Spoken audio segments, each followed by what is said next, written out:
Musabakah membaca Al-Quran bahagian dewasa peringkat akhir kebangsaan bagi 1442 Hijrah bersamaan dengan 2021 Masihi akan membuka tirainya esok 8 Jun di Dewan Plenari Pusat Persidangan Antarabangsa Brakas. Bagi memastikan kelancaran majlis tersebut, pagi tadi diadakan latihan penuh.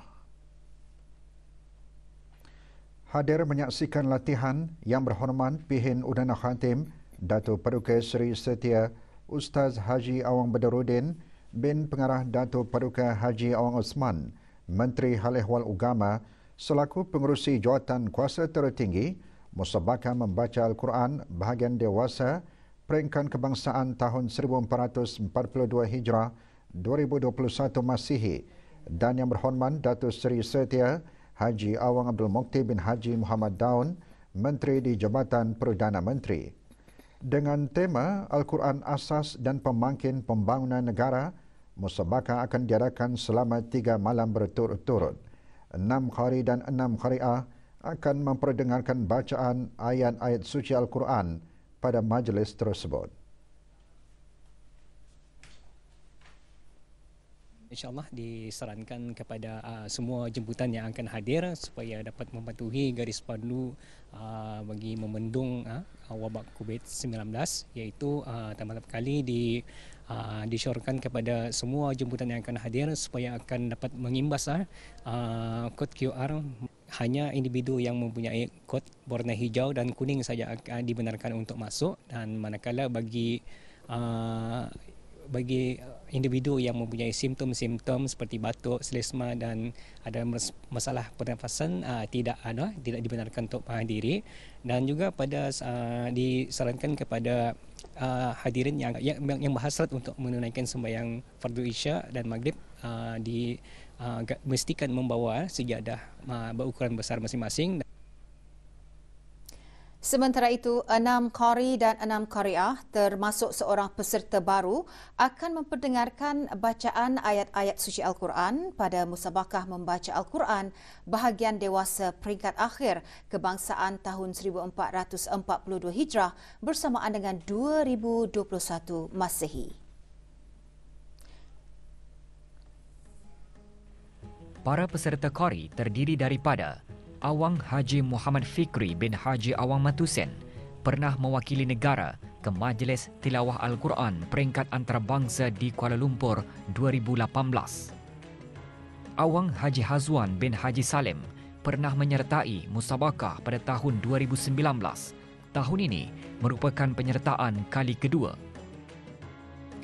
Awang Muhammad bin Ali, Johan Musabakah Tilawah Al-Quran Antarabangsa di Republik Indonesia pada tahun 2013 dan Johan Pertandingan Tilawah Al-Quran Antarabangsa Moskow, Rusia 2014. Awang Haji Nasrul Fakri bin Haji Yahya pernah menduduki tempat ketiga Musabakah membaca Al-Quran bahagian dewasa peringkat akhir kebangsaan 2017. Awang Muhammad Zulhafiz bin Awang Tengah pernah menjadi naib Johan pada Majlis Tilawah Al-Quran Dunia Melayu Dunia Islam kali kedua di Melaka, Malaysia 2011. Dan Awang Abdul Muin bin Haji Abdul Hamid merupakan seorang peserta baru dalam musabakah membaca Al-Quran bahagian dewasa peringkat akhir kebangsaan tahun ini. Awang Abdul Muin merupakan pemenang ketiga musabakah tilawat Al-Quran Belia Asia Tenggara ke-9 2019. Sementara para peserta qari'ah terdiri daripada Dayang Siti Zahrina binti Abdul Wahab, penyertaan kali keempat dalam musabakah membaca Al-Quran bahagian dewasa peringkat kebangsaan dan tempat ketiga pada tahun 2020. Dayangku Fauziah Nadirah binti Pengiran Haji Jofri, Johan Musabakah Tilawah Al-Quran peringkat belia kebangsaan pada tahun 2020. Dan naib Johan Musabakah membaca Al-Quran bahagian dewasa peringkat kebangsaan pada tahun yang sama. Dayangku Siti Umi Shazana binti Pengiran Haji Marjuki merupakan Johan Pertandingan membaca Al-Quran peringkat belia Asia Tenggara 2019. Johan Pertandingan membaca Al-Quran peringkat belia kebangsaan 2019 dan Johan Musabaqah Membaca Al-Quran bahagian dewasa peringkat akhir kebangsaan 2020. Dayang Haja Nur Faiza binti Haji Emran pernah mewakili negara ke Majlis Tilawah Al-Quran peringkat antarabangsa di Kuala Lumpur 2003 dengan menduduki tempat ketiga, dan Naib Johan Musabaqah Tilawah Al-Quran peringkat antarabangsa di Kuala Lumpur 2010.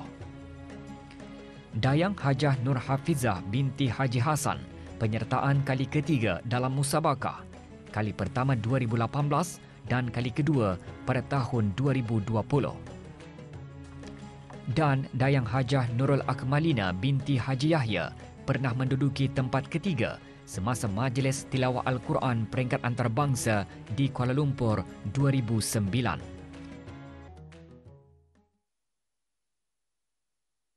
Berpuluh pemeriksaan yang telah dilaksanakan oleh Bahagian Kesihatan, Keselamatan dan Alam Sekitar Jabatan Kerja Raya di tapak-tapak pembinaan pada tahun 2020, masih banyak syarikat atau kontraktor didapati tidak mempunyai orang yang kompeten sama ada pegawai dan penyelaras bagi menguruskan aspek keselamatan dan kesihatan di tempat kerja, khususnya di tapak-tapak pembinaan. Menteri Pembangunan juga berkata setiap majikan hendaklah memastikan para pekerjanya mendapat makluman dan latihan yang sepatutnya bagi melaksanakan apa jua kerja yang diarahkan seperti mana yang dinyatakan atau dikendaki di bawah Perintah Keselamatan dan Kesihatan Tempat Kerja 2009.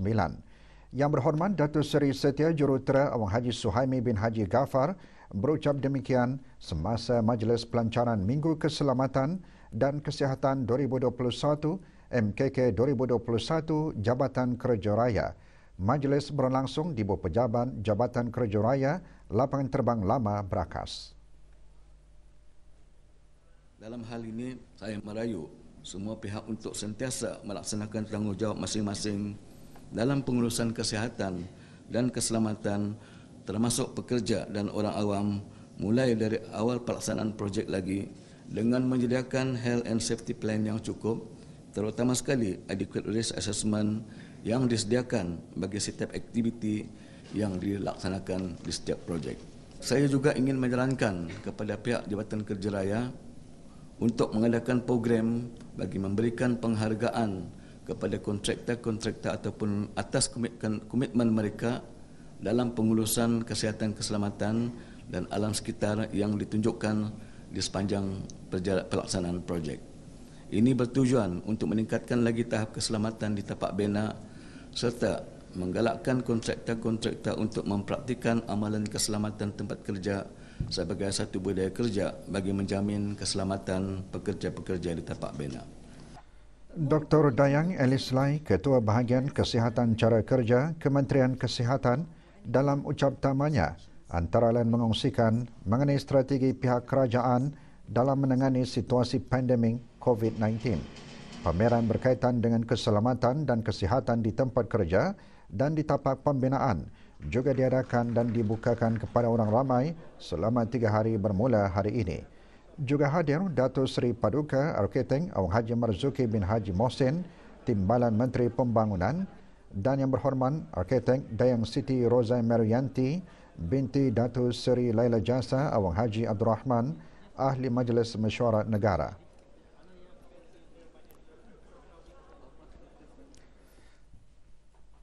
Sambutan Hari Raya Aidilfitri, Pusat Kegiatan Warga Emas Tutong diadakan bertujuan bagi mengeratkan hubungan silaturahim dalam kalangan ahlinya.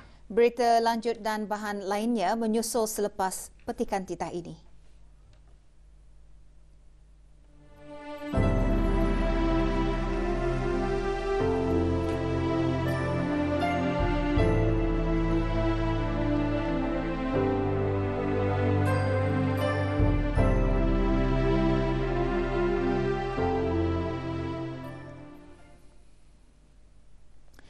Lima kes aktif jangkitan COVID-19 masih dirawat di Pusat Pengasingan Kebangsaan dengan 1 kes disahkan sembuh. Kementerian Kesihatan dalam siaran akhbarnya mengenai perkembangan terkini situasi jangkitan COVID-19 di negara Brunei Darussalam memaklumkan tiada kes baharu jangkitan dicatatkan hari ini.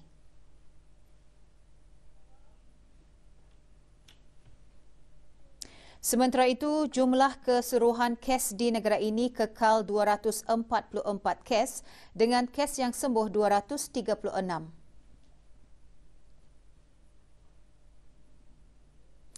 Kes terakhir jangkitan tempatan COVID-19 dilaporkan pada 6 Mei 2020, manakala jumlah kes import sejak kes jangkitan terakhir tempatan dilaporkan sebanyak 103 kes. 551 orang sedang menjalani pengasingan diri mandatori, 19,561 orang menamatkan pengasingan diri mandatori sejak Mac 2020. 316 ujian virus SARS-CoV-2 telah dilaksanakan, menjadikan jumlah keseluruhan ujian makmal dijalankan sejak Januari 2020 kepada 132,148 ujian. Maklumat lanjut dan perkembangan terkini layari laman sesawang Kementerian Kesihatan dan talian Kesihatan 148. Pusat Kegiatan Warga Emas Tutong pagi tadi mengadakan sambutan Hari Raya Aidilfitri bagi kalangan ahlinya di Pusat Kegiatan Warga Emas Tutong. Hadir Yang Berhormat Awang Haji Umar Ali bin Esong dan Yang Berhormat Awang Haji Ramli bin Haji Lahid, ahli-ahli Majlis Mesyuarat Negara. Menurut Awang Haji Hamafi bin Muhammad Yassin, pengurus pusat berkenaan, majlis ini merupakan salah satu kegiatan tahunan Pusat Kegiatan Warga Emas Tutong dalam menyemarakkan lagi bulan Syawal. Antara lain tujuannya untuk mengeratkan lagi hubungan silaturahim melalui sambutan Hari Raya selain meningkatkan perasaan muhibah dalam kalangan ahlinya.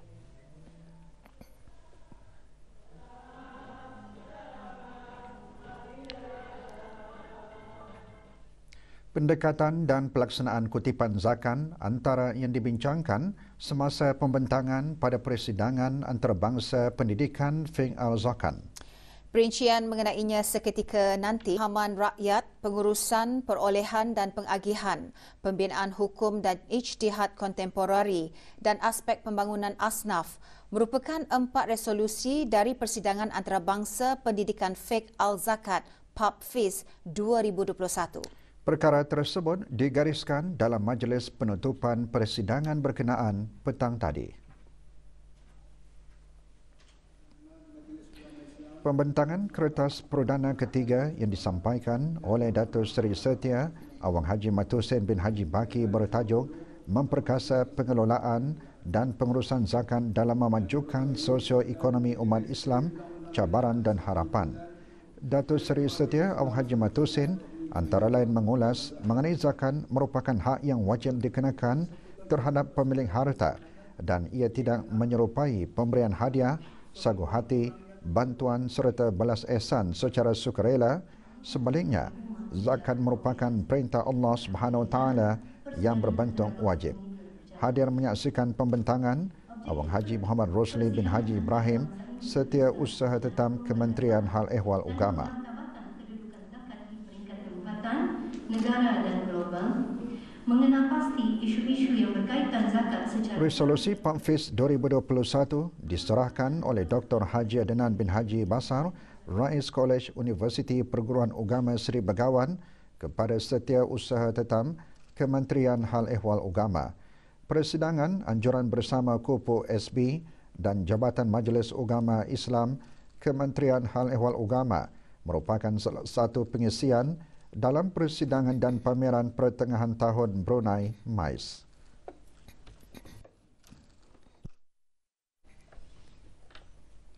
Pada sebelah pagi, beberapa kertas utama mengenai zakat dibentangkan pada Persidangan Antarabangsa Pendidikan Feng Al-Zakat PAPFIZ. Dalam pembentangan kertas utama 2 bertajuk Urus Tadbir Pelaksanaan Zakat di Negara Brunei Darussalam menghuraikan skop utama hal ehwal pengurusan zakat di negara Brunei Darussalam. Ia mengenal pasti pendekatan dan pelaksanaan kutipan dan agihan zakat secara operasi yang dipraktikkan oleh Majlis Ugama Islam Brunei MUIB melalui bahagian kutipan dan agihan zakat Bakaz. Hadir Dr. Haji Adnan bin Haji Besar, Rais Kolej Universiti Perguruan Ugama Seri Begawan. Antara tumpuan utama pembentangan oleh Awang Haji Abdul Aziz bin Haji Akop, pemangku setiausaha MUIB mengenai pengagihan zakat khususnya bagi asnaf fakir dan miskin dengan mengambil kira skim-skim agihan zakat yang berbentuk sara diri dan juga produktif.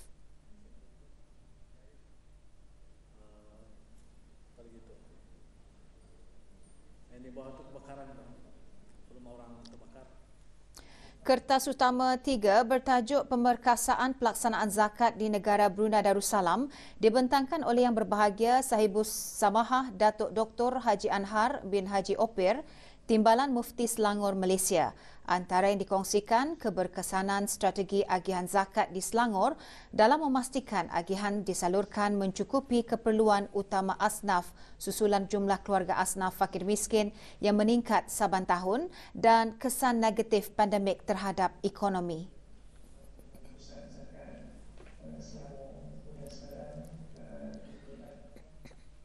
Juga dibentangkan 5 kertas kerja selari dibentangkan yang memfokuskan kepada prinsip teras zakat, potensi zakat dalam pembangunan, agihan zakat, pengurusan zakat dan pemerkasaan peruntukan undang-undang zakat. Hadir Dr. Haji Nuralizam bin Haji Ali Akbar, Dekan Fakulti Syariah Kolej Universiti Perguruan Ugama Seri Begawan Kupu SB, selaku pengerusi bersama Pak Fiz. Kertas-kertas kerja yang dibentangkan antaranya bertajuk Critical Analysis on Values and Objective of Zakat Core Principles, Potensi Zakat dalam Pembangunan Ekonomi Asnaf Fakir Miskin di Negara Brunei Darussalam dan Pemerkasaan Peruntukan Undang-Undang Pentadbiran Zakat di Negara Brunei Darussalam.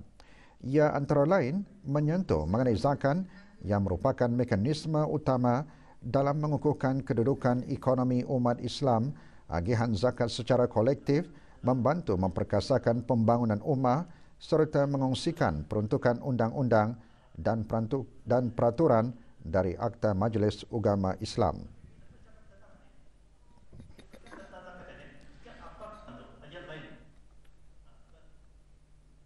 Bengkel Senihan dan Tulisan Jawi antara program yang disusun sempena persidangan dan pameran pertengahan tahun Brunei MICE. Bengkel dianjurkan oleh Pusat Sejarah Brunei dengan kerjasama Dewan Bahasa dan Pustaka Brunei. 40 orang peserta terdiri daripada pegawai dan kaki tangan kerajaan, para pelajar institusi pengajian tinggi dan individu menyertai bengkel sehari kendalian 2 pembimbing yang mahir dalam bidang senihan dan ejaan Jawi.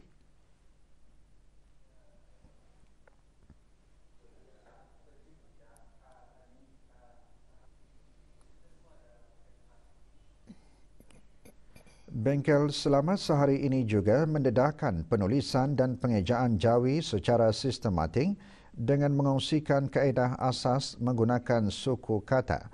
Selain mendidik dan mendedahkan generasi muda dan belia tentang sejarah dan bahasa melalui seni kaligrafi Islam, bengkel juga bermatlamat bagi mendukung konsep Melayu Islam Beraja dalam menanam dan menguatkan perasaan cinta dan taat setia kepada raja, agama, bangsa dan negara.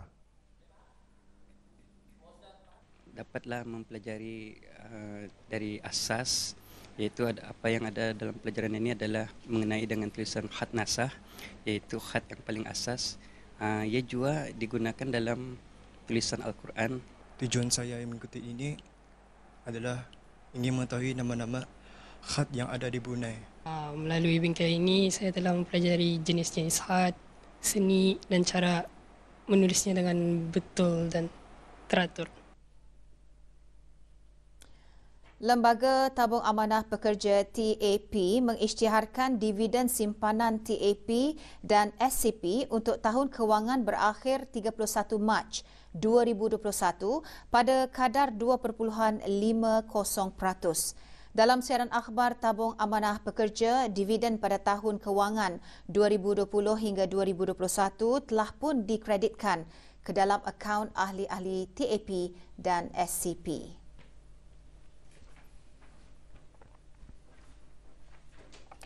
Penyata akaun boleh diperoleh menggunakan perkhidmatan dalam talian TAP e-Amanah melalui www.tap.com.bn atau kios e-info TAP. Strategi pelaburan TAP adalah secara global dan dilaburkan mengikut aset strategik yang sedia ada dengan matlamat untuk menjana pulangan yang stabil bagi dana TAP.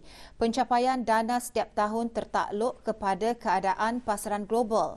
Maklumat lanjut penggunaan perkhidmatan dalam e-Amanah bagi ahli-ahli TAP hubungi Pusat Panggilan TAP di talian 238-2800 semasa waktu bekerja ataupun email ask@tap.com.bn.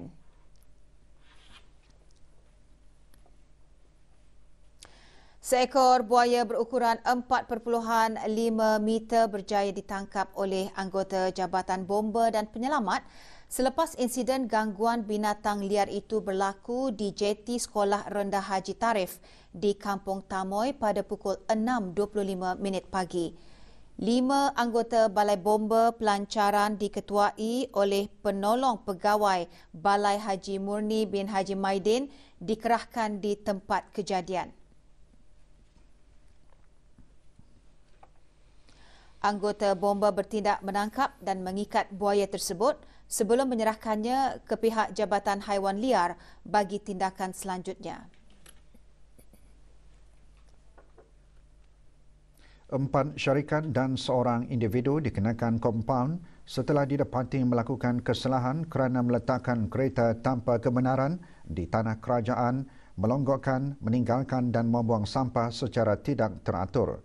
Kesalahan itu didapati semasa operasi yang dijalankan oleh bahagian penguatkuasaan undang-undang Jabatan Bandaran Bandar Seri Begawan bersama Jabatan Pengangkutan Daran di sekitar kawasan Kampung Melabau dan Kampung Anggrek Desa.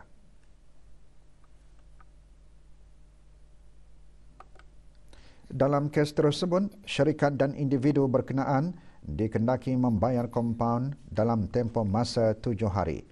Kegagalan menjelaskan bayaran kompaun akan mengakibatkan kes berkenaan dihadapkan ke mahkamah. Bagi kesalahan pertama, boleh membawa hukuman denda RM1,000. Manakala kesalahan kedua dan seterusnya, boleh didenda RM3,000 dan penjara tidak melebihi 3 bulan.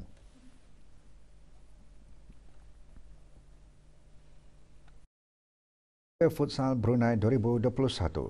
Pasukan Creatival meraih 3 mata penuh setelah memblasa Silver Rays FT 9-0.